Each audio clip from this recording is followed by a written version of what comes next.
Peace, y'all. It's your girl, JRose. Thanks so much for tuning into the JRose Experience. We have a really dope episode for you guys today. We invited Poetic, Serenityy, and Nettie Poetry to talk about the path to a successful career as a poet. And we also made some really tough decisions during One Gotta Go when we played our Off the Top segment. So make sure you stick around. Keep growing.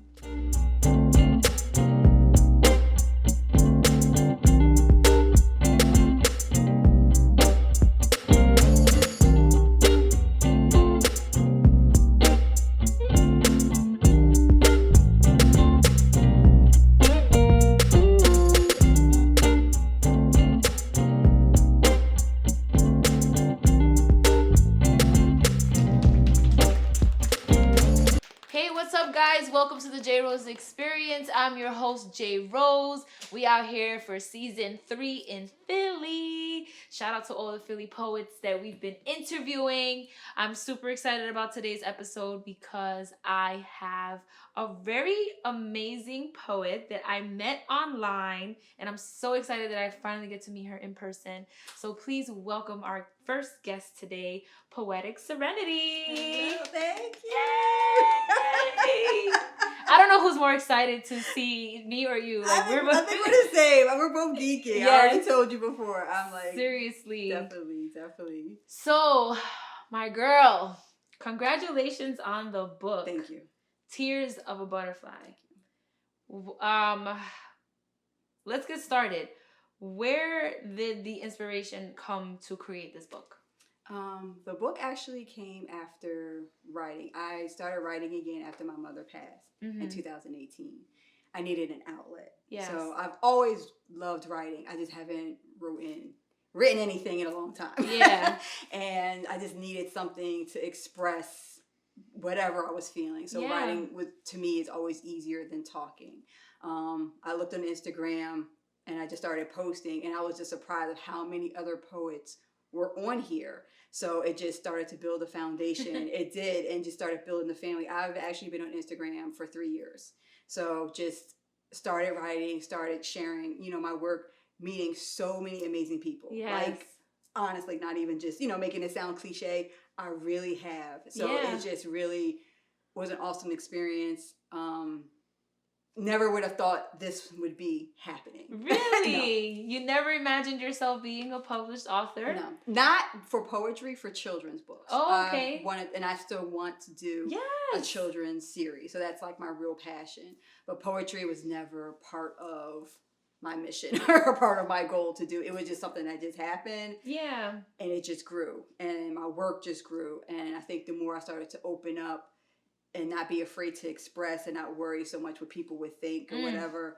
It's like, whatever, this is me. If you don't like it, oh well, I'm not going to change. Did you self-publish the book or? I did. I self-published on Amazon. So what was that process like? That was hell.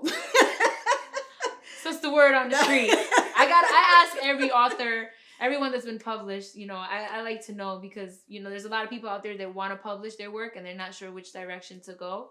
So what are some of the challenges that you had to overcome by doing self-publishing? I think sometimes when you reach out to people and you genuinely just want the help, I'm not asking you to do anything. Like, what are the steps? I think that was the most hardest part because I don't like really asking people for anything, but I just felt like, okay, this is something I don't know how to do. Yeah. I need to reach out. So I think it was just trying to have people to help guide me. I did wind up meeting spectacular lady Sabrina through one of I call him my poetic godfather. Is that like a mentor? He is. He's on Instagram. He's right past 24/7. Oh, yes. Henry. Yeah, you know him. Yes. Henry. And I have his book. Yes, that is my heart. That's the one who actually discovered me. I discovered him through a poetry contest. Oh, wow. And it was funny because I had just written a poem from A to Z just because I was bored, but it wasn't just a regular poem. I submitted it to his contest. He was like, "You're hands down the winner. Like, I'm gonna choose other people, but you're definitely the winner." So I was like, "Okay." And then we just built a friendship from there. We built a family ship through there. Met so many other people. He's inspired so many. Like, I tell people, if anybody messes with him, it's a problem. It's a whole problem. So how were you able to select the poetry that you wanted to put into the book? I'm assuming the book tells the story. Yes. So I actually chose 3 categories. Okay. I didn't want my book to just be a regular poetry book. Yeah, like just a bunch of poems. Correct. Yeah. And just something just random. No, I wanted to also be like an inspiration, a go-to guide, a help guide. Because of my poems are very transparent. Mm-hmm. They're all emotional. Like I said, a lot of times they're not even just from me. Yeah. They can be from other people. Sometimes I think as poets we could speak for other people. Absolutely. And they might always have the words to say, and we speak for them. I said it's a beautiful gift. I would not change my gift for the world because you can express, you can.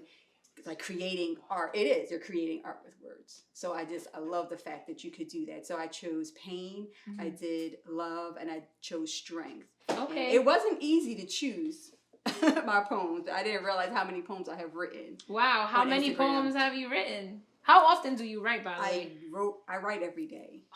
I try to write every day. Yo, poets like you, I'm like, what are you doing? The pressure to write every day is like, just thinking about it stresses me out. A lot of times I don't, because I take public transportation to work. Okay, so that gives you some time, yeah. I just write, or I look at something, I literally write about everything and anything. I wrote about Vicks. I wrote about Sweet Baby Ray's barbecue sauce. Yes. So I write about every single thing. And again, it's just inspiring. It's just fun. It's part of my personality. I love to have fun. I am serious. I could be goofy. I could be, my poetry just reflects who I am. And I love the response that so many people are like, I can relate to this, or I never thought of Vicks like that before, or wow, okay. Vicks, the life-saving. When I was a kid, right, because I'm Puerto Rican, so you already know, like we put Vicks on everything.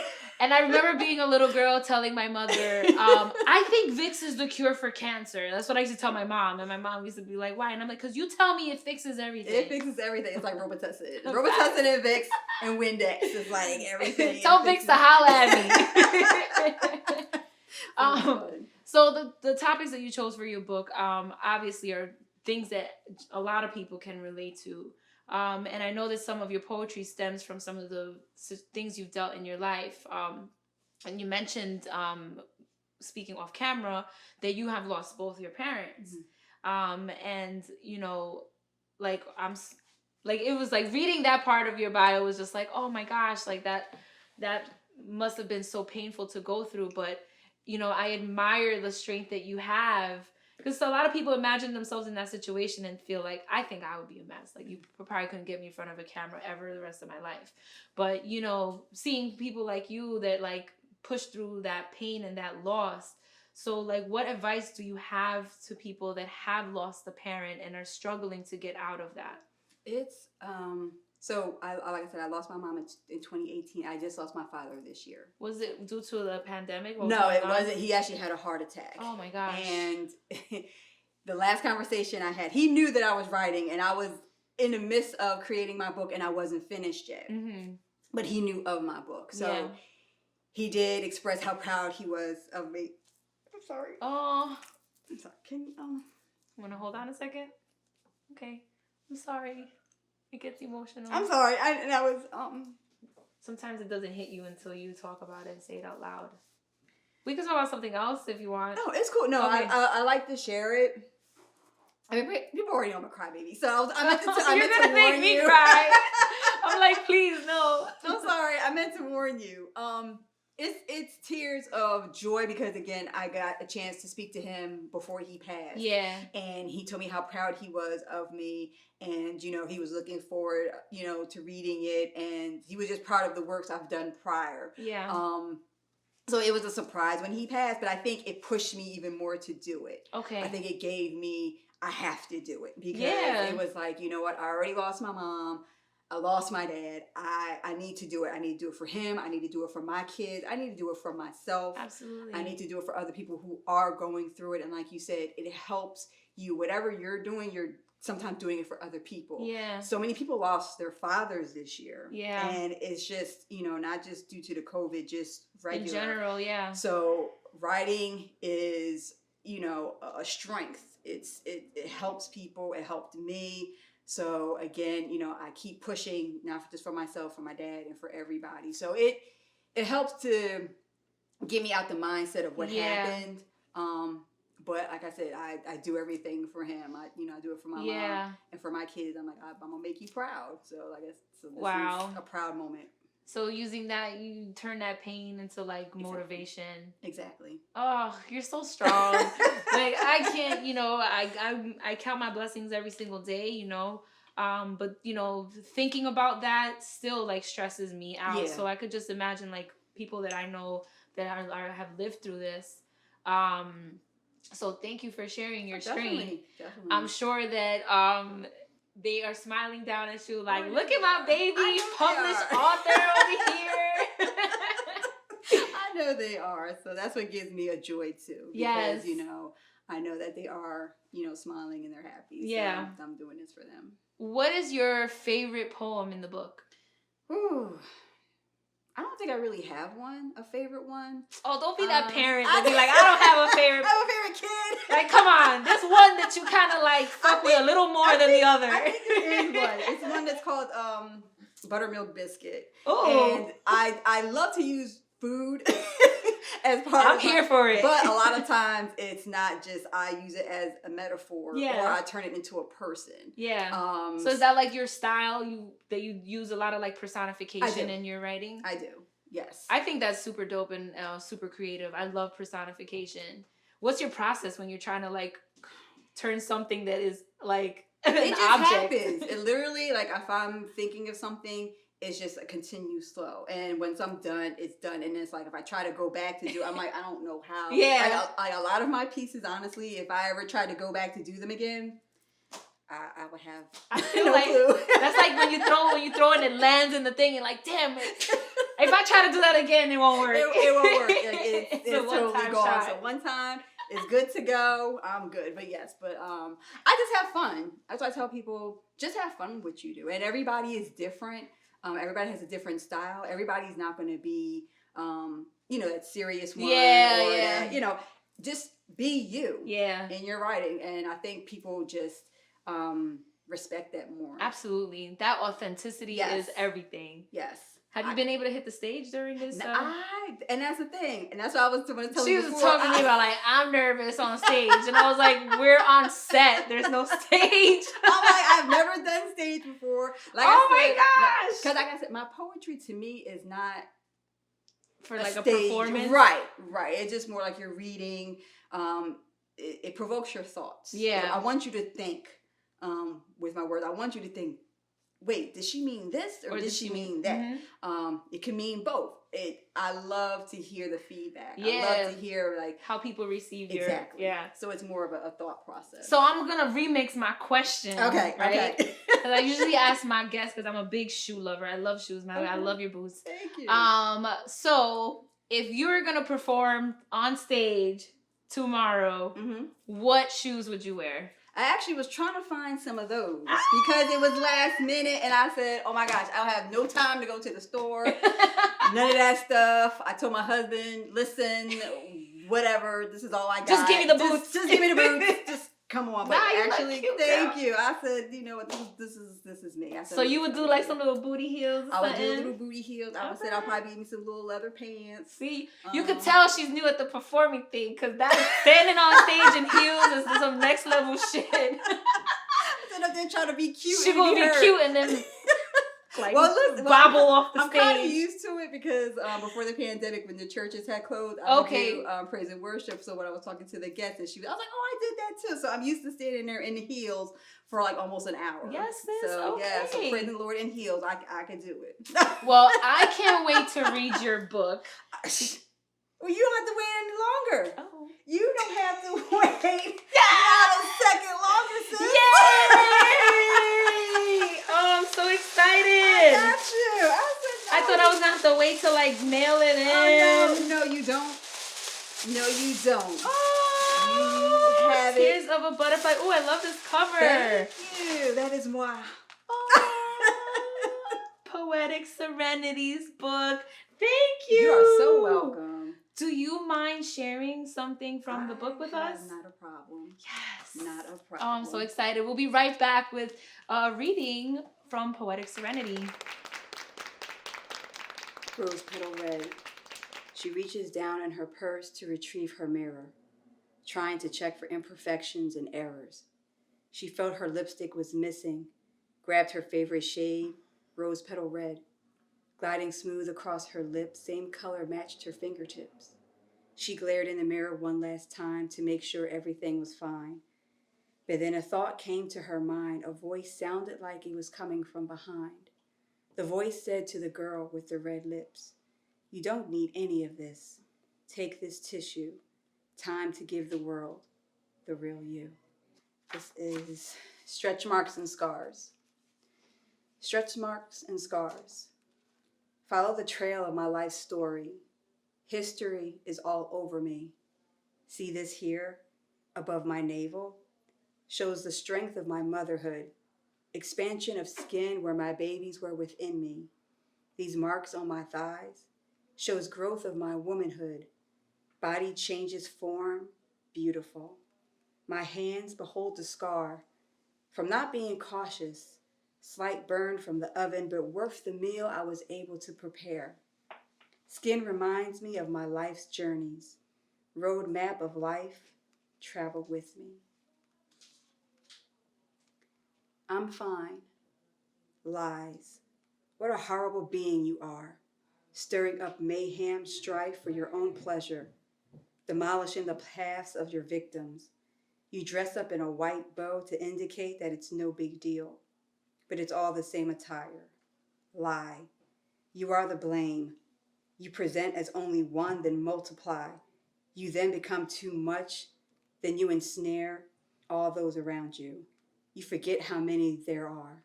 Hearts have been broken, lives have been destroyed, all because of you. You catch victims in their weakness, tip of the tongue. You lay waiting, hoping this would be the day. As a dragon of fire, you burn another soul away. Vampire kiss. My love, oh how I miss your vampire kiss. No interview is needed. I surrender my love to you. Blood of hypnotic tonic running through my veins, succulent bites of only pleasure, no pain. Forever we will live in this eternal lover's bliss, elevating, floating over stars. Sunlight doesn't burn us, our passion does. Transform this night into day, forever in your arms I will stay. I'm marked with your aggression. I am yours. Ladies, want to know what I love as much as chocolate? Fashion. So of course, I'd end up dressing in some Fashion Is My Chocolate styles. Head over to fashionismychocolate.com for collections with unique details, comfortability, and versatility. Use our promo code to be the sweet tooth of fashion no matter what mood you're in. Make sure you enter JRose at checkout for 10% off your purchase. Keep growing.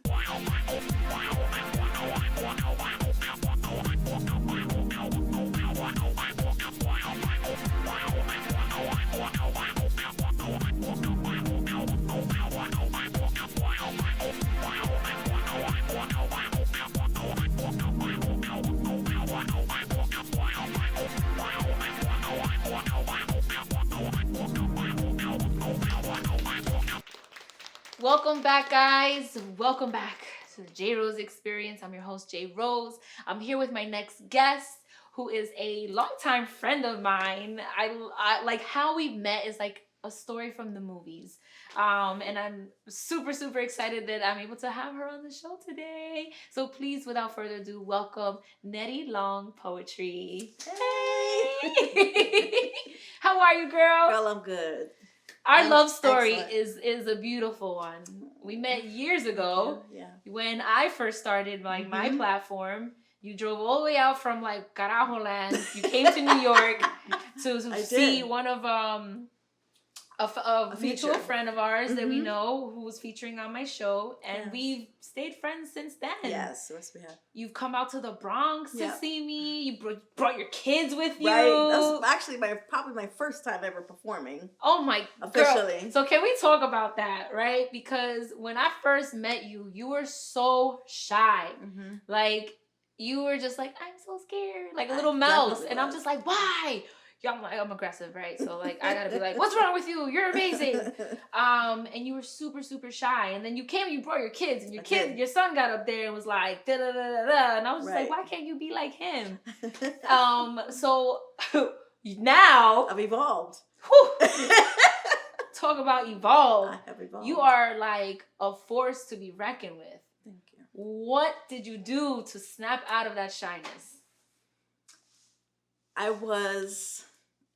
decided that I was going to perform my pieces. I felt that they were good enough to perform, and not only kind of felt like I needed to add music, and then I had dancers, you know what I mean? Like I have this big idea in my head of how I wanted to portray my art. Well, first, I don't really consider it mine. I consider it, it's the Lord's, right? Aww. And so I dedicate it to him. He approves it, and it's impactful, because that's really the end game for me. Yes. That my poetry, it commands change. Yes. Right? And so and with that change, there's healing, there's people breakthroughs, and that's what I'm believing God for my poetry, for it to branch out to be that way. And games also have a live band, so I have a couple people that are willing to be willing to do that. Part of like me. your project. Right. So are you working on like some? I'm working on a I couple can tell. things. I know she's got something up her sleeve. When I started to do the performing, IMD was probably one of the other people that came and allowed me to bless his platform. And then from there, I said, I got this. Yeah. Right? And so there were a couple paid gigs, and I just started. Like, what? I just started. She's already getting the poetry bag. I just started. So now I'm getting booked for, as I start to share my story and start to share, the traumas that I went through. And I didn't believe how there's a big platform for, trauma victims. Absolutely. Especially in the poetry scene. Like, we talk about it often, and just about every episode, every guest I've ever spoken to, there's some form of like poetry saved my life, know? And it did. You have gone through a lot of situations. Yes. So, what was some of the trauma that you had to write yourself through? I had child sexual trauma. When I wrote those pieces, they were really just to address each feeling involved. I felt it was important for me to heal from each memory, from each, because the memories, they came massive. When they came, I was just like very, very overwhelmed. I was in my mid-20s when I realized I need to address this. Did this really happen to me? Yeah, that was the one thing. And were you like harboring it and I was sweeping it under like the rug? I remembered everything when I was 17, but I didn't really address it until I was in my mid-20s, and then it wasn't until my mid-30s where I actually addressed one of my abusers. And even then, it wasn't until I was 40 when I actually wrote. Wow. So it took a lifespan of about 20 years for me to really get over the hump of the burden that was really suppressing me. When you addressed one of your abusers, was that an empowering moment for you? It was, because it was family. Mm-hmm. She was also, although I was a small child, she was like a teenage child. And I realized even addressing or even dealing with that, that I knew that she very well could have suppressed her feelings because I suppressed them. Yeah. I went with the expectation of it's possible she may not even want to address it. Yeah. And so, but what was important for me was that I addressed it so that I could heal. Yeah, no matter what she said or... Exactly. Yeah. So I came in with the expectation that doesn't matter what happens, I addressed it. Whether she wants to address it or apologize for it, I've already forgiven her. Yeah. I love her. You've moved on. She's my family. But it's important that you have to meet people when you're ready. Yeah. You know what I mean? For me, I had to meet her when I was ready. Yeah. And I had to deal with it. Wow. And now your poetry is out here touching people's lives, and people feel so connected. I know sometimes that when I hear your poetry, like, it truly, like, pulls at my heartstrings. Like, I rarely listen to your pieces and not, like, get emotional or teary-eyed, because it's such a raw truth that, you know, and some of this trauma has happened to you from a young age, but this is still happening now in these days in people's homes. So thank you for sharing that part of your story. Your kids, though, let's talk about how poppin' they are. Okay. I love your kids. You know that they are so talented. In what ways did you pursuing your creativity influence your kids? I wasn't even supposed to be a poet, right? I was supposed to be a praise and worship leader. Says every poet. I was supposed to be a praise and worship leader. I was everybody's go-to for weddings.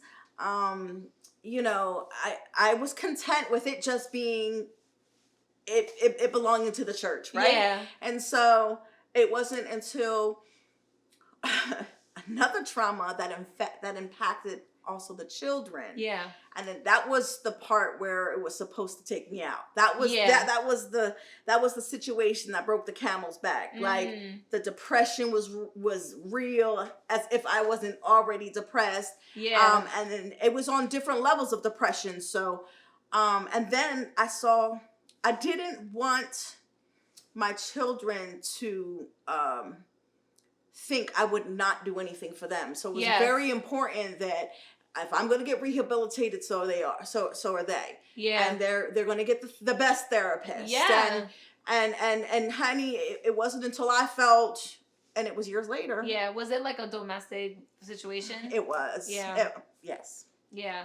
I mean, sometimes you got to make those changes. I mean, for one, I've been in that same situation, and you get to a point where you have to make that choice. Like, exactly. Am I going to continue showing my kids that this is what life is supposed to be like, so that when my daughter gets older and somebody slaps her, she thinks that that's like, oh, this is what it's supposed to be like. Right. Or do you say, enough is enough? Enough is enough. Yeah. So, and it was important that they got their mind, you know what I mean, stable as well as mine. Yeah. And so I took responsibility of that.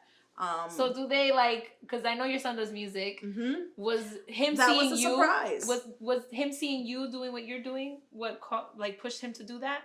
I feel like it's all the way around. I believe that all the years of music that I've done in my life, that they were always watching. Yeah. Right? Of course. So when he turned 15, he surprised me with a Mother's Day song. Oh. And when he did that, I cried for 2 weeks. It was on Mother's Day. My face was beat and everything for church. And I was flabbergasted. I was very surprised. And then it just thought of evolving. And now he's a young man now. He's 19 Well, how years does it feel? Oh my God, he's 19 already? Mm-hmm. Oh, God, I got a daughter that sings, and he does everything. How does it feel that, because you do music with him, right? I do. You sent me a few tracks. I have. I haven't shared them. Yeah, I haven't dropped them yet. They're for my, I consider it my third album. Yeah. Yeah. And how does it feel to do music with your son?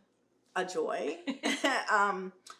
Not only a joy, but like, I'm just honored. Like, he's the age difference and the fact that, he's not looking at me as, oh my God, my mom, she's smothering me. No, it's nothing like that. I have to make appointments with him, trust me. Oh my God. Yeah, it's not that. It's not. Excuse me. Ain't that copacetic. Well, now that you've been more comfortable getting on the stage and doing performances, I got to ask you, what is your favorite pair of shoes to perform in? I prefer to be in some sneakers. Word. Right. I prefer, so, comfortable. I don't really do the heels, although those are really nice. Thank you. These are my, like, from the car to the place, back to the car type of shoes. Yeah, I've even worn dress with sneakers, so. Yes. I don't know. Listen, I'm sure you killed it regardless. We'll see. Well, yeah. So, are you able to share some of your poetry with us tonight? Yes. Yay. I'm prepared. We'll be right back with a performance from Nettie Long Poetry. Stick it out.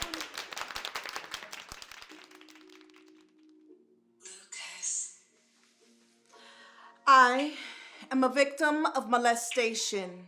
And not once, but twice in my childhood life. And it wasn't just twice in my life, but it was by two selfish people. One of which was a continual, perpetual cycle. It was as if they saw me as weak because I didn't speak out about the horrors that were being done to me. And most times I go days where life is just a complete blur. And I don't know what day or time it is. It's like I'm stuck in that sunken place and I want to get out. So I become desensitized to all the world. As I lay on my left side, I prefer my backside exposed because I don't want to come face to face with the reality of being stripped from my innocence. And even though I was a child and I thought like a child, but I couldn't put childish things away because of this yoke around my neck and this bondage that bound my thoughts. And this lie that brought my confidence level to a defeat, so I just laid there waiting to be devoured by an evil. Depression, to describe it, it would be an understatement trying to explain its true form. Never going to therapy seemed to bring its own never-ending pestilence and slavery to the very thing I couldn't utter out loud for help, because it was always just swept under the rug, so to speak, and I hold my parents responsible for me. But now that I'm an adult, I have to internally compartmentalize my emotions as they come in different forums. But one must wonder how a person gets bitten by the multiple personality bug, because it's easy to be somewhere else. It's easy to become someone else in your mind while unspeakable acts are being done to your body and mind, and how this affects a person long term when it finally sinks in. Well, that's when the true journey begins. Infinity Wars.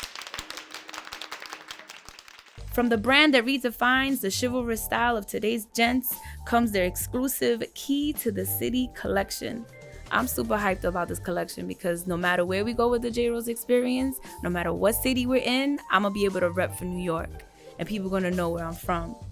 Hit up Gent and Scholar to rep for your city, including keys to Atlanta, Chicago, DC, Houston, Los Angeles, Miami, New Orleans, Philly, St. Louis, and of course, New York. So head over to gentandscholarcode.com and use the discount code JRose10 for 10% off your purchase of $50 or more. Keep growing.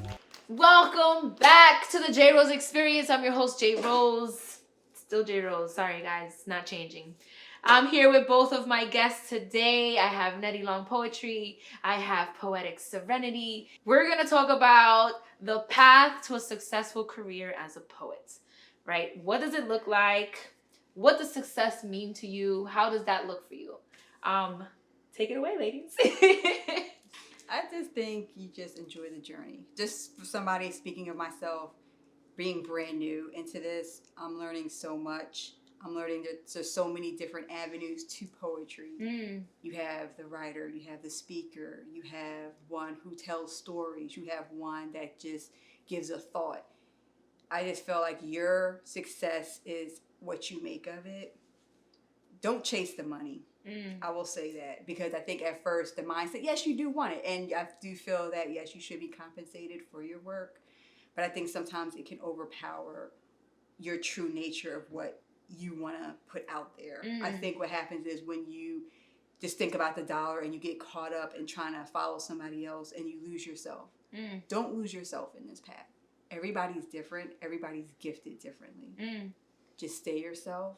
Whoever that needs to hear your work, it'll get drawn to them. And then it's word of mouth. And again, just be you. I think your success is not just based off of money. It's who you're helping, who you're changing, who your work actually internalized in somebody and said, you know what, if she did it, I could do it. Or her words is what I was trying to say and I had no idea how to convey it or how to speak it.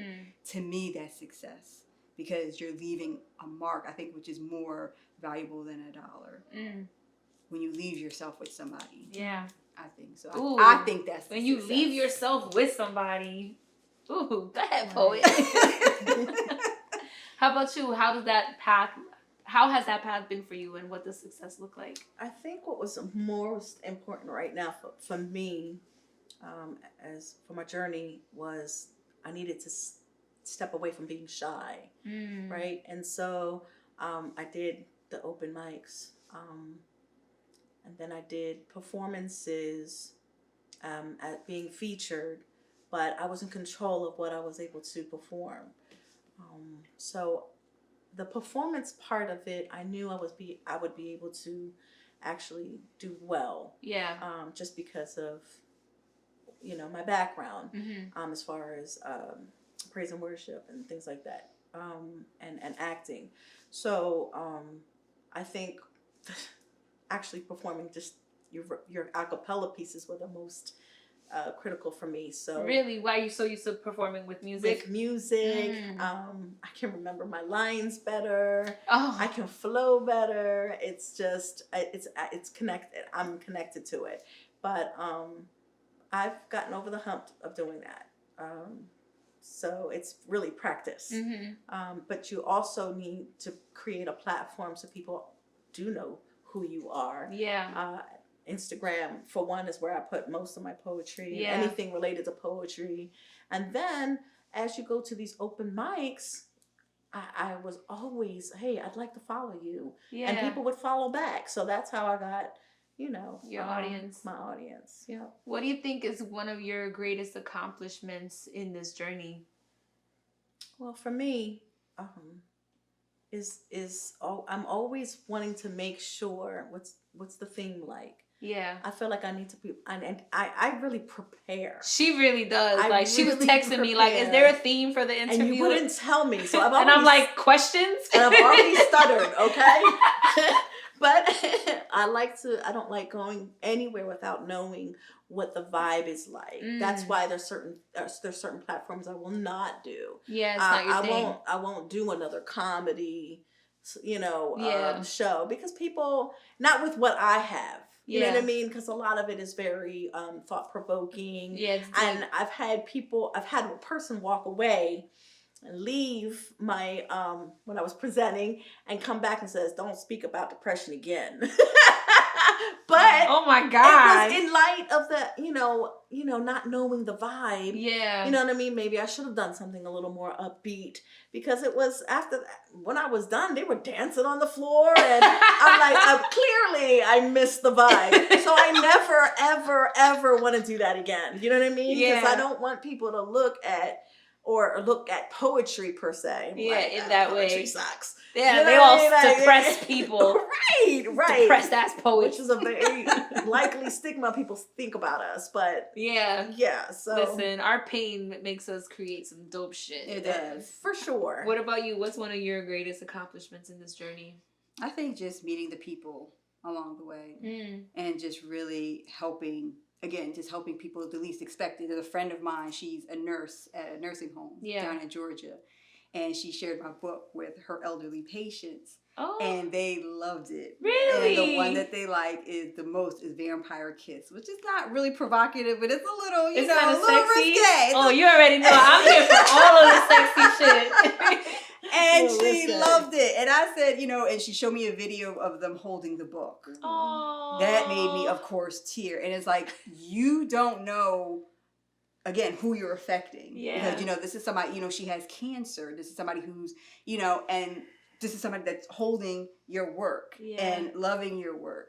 That, to me, again, is an accomplishment. It's like, wow, like you're reaching people I didn't expect to really reach. I didn't really know who I was reaching for real. It's just like, okay, you're just writing, whoever likes it. Again, you started off on Instagram.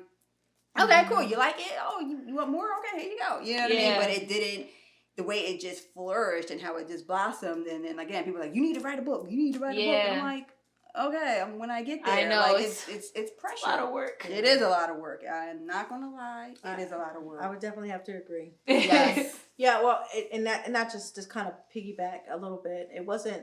I purposely do open mics so that not only to practice, obviously, right? That's the best place That's to the practice. best place to practice. But to also, it's a ministry for me. Yeah. So, even just yesterday, when I went to perform yesterday, I always worry about a piece that I do, but when I brought that piece out, there were women crying. Yeah. There were people, you know what I mean? So to reach them, to know, one laid in my lap and just bawled. Aww. So I'm doing something right. Yeah. You know what I'm saying? So I think that's the confirmation. Yeah, I think that's what a lot of us as writers, when you're a poet that writes for people to look at your work, a lot of times we want to like evoke like some type of emotion in people. Of course. So like I always love it when people like get emotional or just show feelings, no matter if it's a happy feeling, a sad feeling, whatever it is, but like you felt me, you felt my words. And both of you write like, I be in my feels all the time reading your stuff. Sometimes I'm like, I can't even read this. I'm gonna keep scrolling. Like, I got through like the third sentence. I'm like, I can't. But it's, you know, sometimes it's heavy, you know, but it's real life. You know, you're telling your story. You guys want to play a game? Yeah. We're going to play a game. It's time for our off the top segment where we play a random game together. We pick a card, we play the game. Sometimes we create, sometimes we just get silly, but we have fun regardless of what it is. Y'all ready? Yes. Let me get my card. I should get smaller cards. My hands are mad small. All right. Pick a card, any card. Poetic Serenityy. That's what I say. Take it from the top. At the top. All right, what's it say? Oh, one gotta go. I like this game. So I'm going to show you some cards. They have 4 items on the cards, and y'all tell me which one gotta go. Okay. The choices are not as easy as you think. Everything. Say, oh, like, you know, that oh at the same time was beautiful. It was like so in harmony. All right, awesome. Let me go get those cards and we'll be right back. I'm so excited I got both my kids' appointments to get their hair done at Shining Star Kids Salon in Brooklyn, New York. The best part is, I get to pick up a couple of my favorite natural hair products like their Fearless Edge Control, or their Fearless Hair Oil. And these are just some of my favorite products to style my hair with. Head over to ShiningstarKidsSalon.com to order from their line of natural products the whole family can enjoy. Or make an appointment if you're in town. Use code JRose20 at checkout for 20% off your online purchase. Keep growing. Whether it's tax season, the holidays, or whatever falls in between, you want to make sure that you're being smart with your money. So go visit my girl, Queen Candace, at the Queen Blueprint to learn how to gain your financial freedom. You could get a personalized debt payoff plan, a full financial overview, and learn to repair your relationship with money. Smarter money moves are waiting for you at www.thequeenblueprint.com or call 877-387-BLUE. Use code JRose20 for 20% off of all our financial services. And we're back. I've got my cards. And we're going to make some really, really, really difficult decisions. Okay. All right. I'll start with one that might be a little easy, but we'll see. One gotta go. Storm, Spider-Man, Black Panther, or Wonder Woman. Spider-Man. Spider-Man, he's from Queens. Yeah, no. I'm sorry. I'm sorry. Spider-Man. You too? No, I'm not saying either. Who? Dang. Who gotta go? We can't let... No. Black Panther has to stay. He stays forever. I don't like them all. I'm a problem. You gotta pick one. Not Spider-Man. No. I love Storm. And I love Wonder Woman. So I don't... Like they never existed ever. All right, it'd have to be Storm. It'd have to be. I grew up on Wonder Woman. I'm sorry. Sorry, Storm. Peace. Sorry, Spider-Man. She doesn't want you here. I would probably say Wonder Woman. Only because Spider-Man's from Queens. I like Spider-Man. Okay, one gotta go. Poetry, music, art, or comedy? Well, definitely not poetry. Definitely not comedy. But the music, it goes with the poetry. Yeah, it does. So. But comedy, I like laughing. Oh, goodness. Comedy. comedy. Yeah, it's cause they told her not to do her depressive shit at the comedy club. That's what it was. I'm gonna go with comedy. You're gonna go with comedy? Yes, I need music. And poetry, you know, is staying, so that's not even a damn. My daughter's I'm gonna say comedy because I'm funny regardless. So I'm gonna make myself and laugh. poetry can be funny. That's true, and music, so. and you can make funny art. True. Sorry, comedians. Yeah, we love you. We do love you though. All right, you ready? Yeah. One has to go and never ever existed ever. Okay. Mariah Carey, Lauryn Hill, Beyonce, or Whitney Houston. I couldn't see Beyonce. I probably get crucified, but I don't like Mariah that much. I'm with you. Yeah, Mariah Carey. Sorry, Mariah. Damn, Mariah! Yeah. She had one good album when she first came out. Damn. No, I'm probably sure I'm Babies and Pacifiers. Yeah. Sorry, they kicked Mariah. I would probably go with Mariah too. Because like Whitney Houston's a legend. She's a legend. And Beyonce, like, come on. She's okay. And Lauryn Hill, like, if she didn't go crazy, she would have still been. That's my Gemini sister. That's my girl. Yeah. Sorry, Mariah.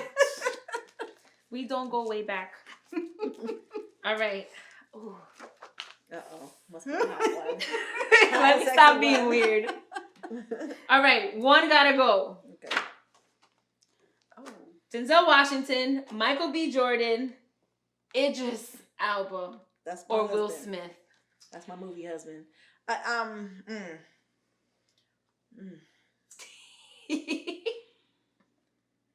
So I grew up on Denzel. Yeah, and Will.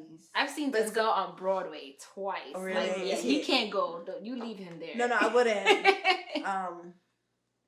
And Idris he's my husband. We ain't never gonna get divorced. And Michael B. Jordan, I always thought he was handsome. So it'd have to be Will for me. Yeah, I agree. I don't want any issues with Will. So I'm just gonna give Will back. We don't want no entanglement. We don't want so Will, you gotta go. I'm sorry, Will. I don't want no issues. Period. I'm with you on that. Yeah, he could go. Yeah, I love sorry. him. Yeah, Will. That was fun. That was fun. Thanks for playing, guys, ladies. I have one last question to ask you guys. I ask every single guest on the show. I have this theory that creative people are like superheroes. We have magical powers that other people don't have. A lot of people can't do the things that we do. So I wanted to know, what is your superpower? I transformed into a butterfly. Oh my God. That is my superpower gift. That's why I named it, because it's transformation from just something that you might not think is valuable or have anything. You get your wings and you're flying. Okay, sis. Very good. Thank you. My superpower is confidence. Yes, Miss Shy Girl. She kicked that shit to the curb. I did. Yes, honey. Well, ladies, thank you so much for joining me. Thank you. It was an honor to meet you in person. Yes. And it was great to see you again. It's been way too long. Before we say goodbye to the audience, please let the audience know where to find you. I am on Instagram. I am at Poetic Serenity, 2 C's _ Serenity is 2 Y's _. And I'm on Instagram, and also my book is on Amazon. Tears of a Butterfly, you can also purchase on there. Yeah. I'm on IG as Nettie Long Poetry, Nettie for Nettie, Long LONG Poetry, one word. Facebook, Nettie Long. YouTube, Nettie Long. My SoundCloud, Nettie Long Poetry. Oh, she got the SoundCloud. All of my music is downloaded on there. My pieces also are on there, and I plan to drop the rest of them by the end of the year. Awesome. So for the 3rd album. Yes. Yeah. I can't wait for that. Yeah. And it's called Oceans. Yes. Yeah. So the poetry book that I'm working on also is also called Oceans. So. Yo, you guys have no idea. Like, I've heard some of it. It's so fun. I always get your input. Yes. I have to get it. It's I appreciate that me. you even consider me as someone to share, you know, stuff that you haven't even like released yet. Like, I'm honored. And you're phenomenal. Thank you. And of course, follow us at the Rose Garden Events. We're on Facebook and YouTube. You can follow the show on Instagram at JRose Experience, and you can follow me as your host, JRose, at My Crumble Thoughts. Thanks so much, guys, for sticking around. And like I always say, keep growing. Peace out.